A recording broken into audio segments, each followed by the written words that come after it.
Hello everyone! So karon nga video, atong hisgutan og nganong naa na may ads ang atong mga video bisan og wala pa ta na monetize ni Facebook.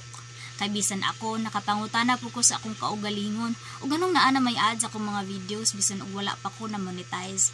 Mao di ay kina turn on di ay nako ni.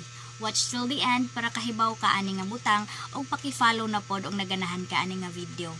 So ngano di ay nga naanay ads ang atong mga video bisan wala pa ta na monetize. So mahitabo jud ni siya no kay naa tay ginatawag nga ads on your video. So asa man na makita ang ads on your video? So makita na to na sa atong mga Facebook settings. Grab your phone, click Facebook app, and then og naa kay nakita nga 3 bar, i-click na siya. Unya maabot dayon ta dere. Nya i-click nang logo settings. So makita dayon ang settings and privacy.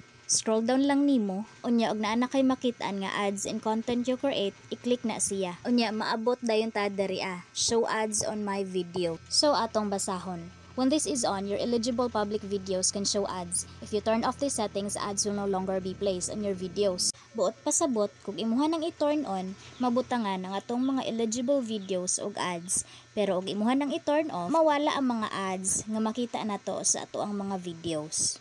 So, di but pasabot nga abi kay nanay ads atong mga videos kay monetize na ta. Maghulat ta jud ta og kanus ata i-invite na Meta. So, maora jud to. Dahang salamat.